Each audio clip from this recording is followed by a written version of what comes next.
Red Sox lose. Cora with a, he says, predictable, I think unpredictable, quick hook. Yeah, it felt like on a quick Garrett hook. Crochet. Yeah. Alex Cora, never worried about today, always worried about tomorrow. That's right. It's the opposite of my savings approach, Keith. You're about the now. I'm about the now. Live in the now. Don't worry about tomorrow.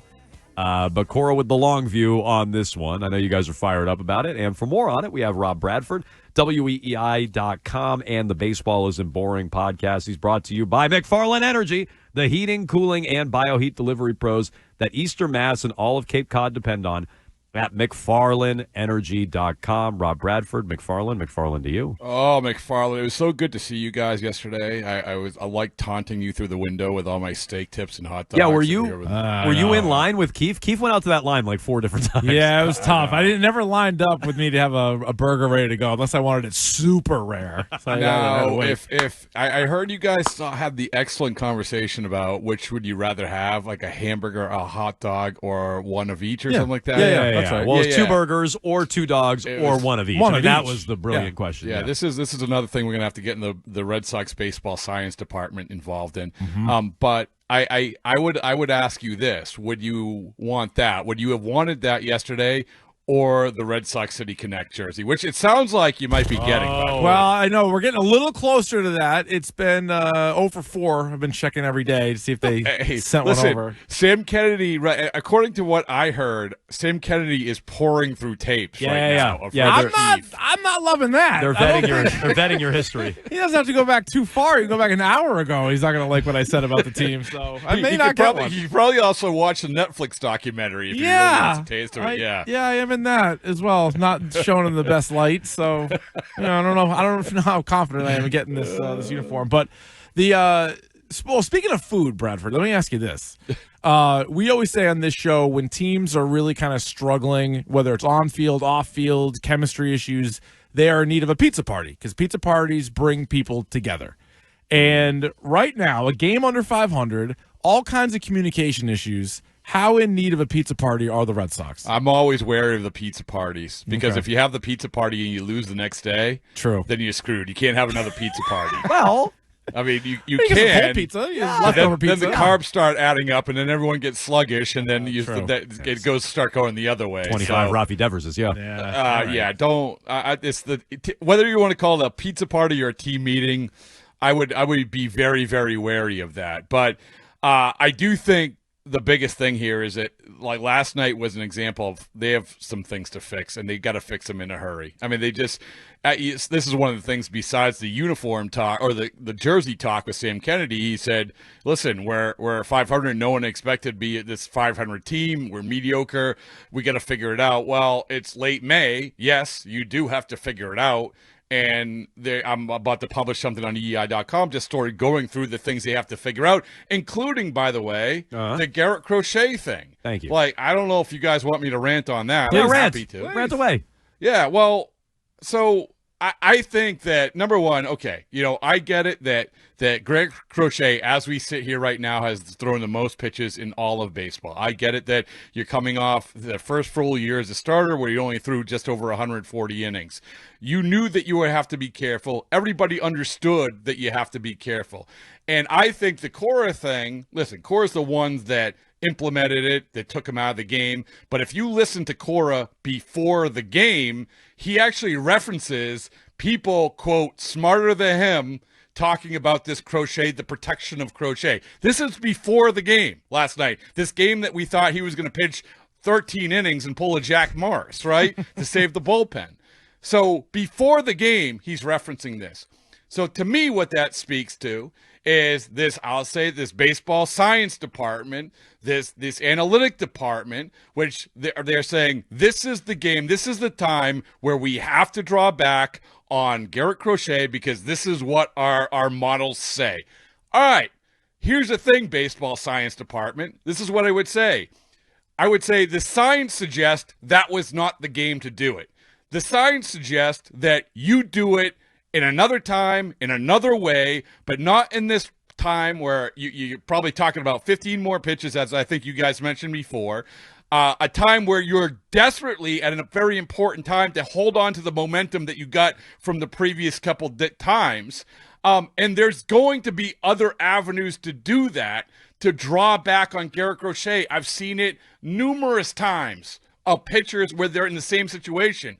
But I think that this is a perfect example of this is not a black and white issue. It shouldn't be when it comes to analytics in baseball. You should read the room, and part of reading the room was also that you knew of every game this year, this was the game your bullpen was the most depleted. So find a different way to do this. And I think that once again, before the game, there was a hint that this was already coming down the road from what Alex scores. Okay, yes and no. I don't want to let Cora off the hook because he also told WEEI Afternoons they were going to go 6 or 7 with Crochet. So, I'm sure analytics is rolled into it somewhere. Bradford, I'll agree on that. But let's give Cora his due on this one because he's talking about 6 or 7 innings for Crochet going in. He's the one who pulled him while he looked fine in the 6th inning. He's also the one who, on his watch, we have the Rafael Devers saga, which has become very public. Prior to the game last night, he has Liam Hendricks questioning his usage. And then you have Crochet saying, I didn't know I was going to get a quick hook last night. He says he never knows. Maybe that's the case, maybe not. But there's a lot of public flare-ups with Cora. And I thought, if nothing else, he's supposed to manage all that stuff. And he seems to be doing a miserable job at that. Yeah, so there's a lot to pick through, right? I mean, there when it comes to the not telling Crochet, I don't have a problem with that. It is what it is. I mean, it's that because you want Garrett Crochet to get to that point with a low pitch count, and then you go from there. You don't want him to go into that game feeling and like I have to pitch differently because of this. No, you just say go out and get him, whatever. But I'll say it again, like Alex Cora was the one that took him out of the game. So yeah, absolutely. When it comes to the communication issues, let's go through the Devers thing. I said this a million times. There's a lot of people at fault here. The front office, the manager's office, the obviously the player, all of this. This was a communications mess across the board. The Red Sox seemingly were walking on eggshells throughout spring training the minute that Rafael Devers did that, and it came back to bite him because Rafael Devers walked in the lack of accountability door that they left open. So that was the Devers thing, absolutely. I think with the Hendricks thing that you were talking about also, like I don't know all the particulars to that. We're gonna find out, I think, more about maybe that today. But I think that we go before the game yesterday as well. This is another thing that Cora referenced. He said, I have to pitch him more. I have to pitch him more. I have to pitch him more. And I'm always curious and wary when somebody says that. Well, like, why are you not pitching him? And part of that equation, usually the answer is because of this tidal wave of analytics and suggestions that he's getting from the front office. And hey, for better or for worse, managing in baseball, this is the deal. You have to manage this. You have to pick your spots. You have to find the way to put your foot down. And maybe he's just not putting his foot down at the right time, and maybe he'll do it a little bit differently going forward. Would you say Cora's having a bad year? I don't think he's having a good year compared to what he had in the past. No. Yeah. Okay. I think on his scale, it's a bad year. On the Cora scale, it's a bad year. No, man, I think Cora's a really good manager. I mean, I still do. But I think that all of the stuff that we mentioned, like this, it's the results business, right? Like you have to, and part of the results comes from the manager's office, including, by the way, wins and losses. Right. I mean, however you get there, you can be a bad manager, you can be a great manager. At the end of the day, it's a results business. Like, you have to win. And in this case, this isn't last year. This isn't like, oh, that's relatively the same record as last year. No, it's not. It's not the same vibe. The expectations, the chips to the middle of the table, all of it, that was part of this equation, as Sam Kennedy referenced. And as the manager, you have to get the most out of the team, which he has in other years. But for whatever reason, maybe a lot of the reasons that we're talking about, he hasn't been able to. Forget first base or second base for a second. At what point does our guy, Marcelo Meyer, just come up and take shortstop because Trevor Story's been so bad? Well, so here's the problem. Marcelo Meyer is absolutely going to be part of the perceived solution. Like, this is their ace in the hole. They have to do things differently, and he is how you do things differently. He's played second base 4 of the last 5 games in Worcester. I think he's playing it again today. Actually, they playing. I think they get canceled today.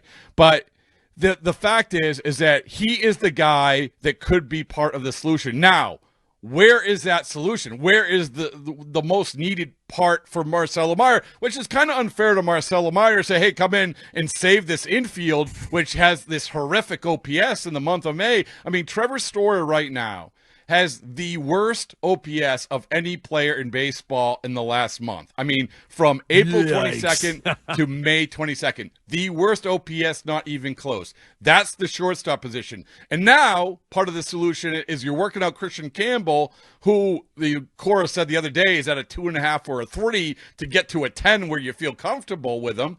And, okay, maybe he learns how to play first base, but the problem is that he's been really, really bad offensively in the month of May. I mean, really, I think his OPS is about 300-something in the month of May. So this kid is slumping. So, all right, he learns how to play first base. Does that solve your first base problem? Part of this is to get Marcelo Meyer his spot. But I think it's fair, like you asked, it's fair to say, where is he going to land? Okay, you brought up Campbell and his struggles. Are they contributing to his struggles by bouncing him around second, outfield, now teaching him first? Is that contributing to his issues at the plate? I don't like it. I didn't like it when he was going good and you were playing them in the outfield. Like I didn't really get that because he clearly needed work at second base. Analytically, he was one of the worst second basemen, even while he was hitting. So to move him back and forth, that can't help. And now you're integrating this dynamic, and he's a hardworking kid. He's a quick learner and everything else. But think about this. In this last week, he's played outfield, he's played second base, and by the way, almost the vast majority of his time before the game has been on the side learning how to play first base, another position as well. And, but you also have to get out of this slump and start hitting. So to answer your question, Adam, I do. I don't like how they're moving around. And if that means scale him back, not play him, even send him down a little bit to just get his mind right at this one position, then so be it. But it's not working out right now for him. Better chance I get sent a City Connect jersey or they play tonight through the rain. Oh, I think listen. I think the Greg Hill pressure has been put on, so nice. You're getting that jersey. All right, so better chance. So, what are you hearing anything about how they're going to try to make? It's a 4-game series with Baltimore, but the weather tonight and tomorrow both look terrible. I love a good scuttlebutt, right? Yeah. So the scuttlebutt at the park yesterday was a doubleheader tomorrow. That's going to impact the Jones and Keefe program. Okay. Love that. All right. Interesting. Like that. In the meantime, pack your rain You guys jackets. could do like an alt cast. Yeah, no, Alt cast. Yeah, good idea. Hogdale. Let's get Hogdale on. Yeah, it's a Friday. Hogdale can cover that. It's a Friday. Maybe it was a Wednesday.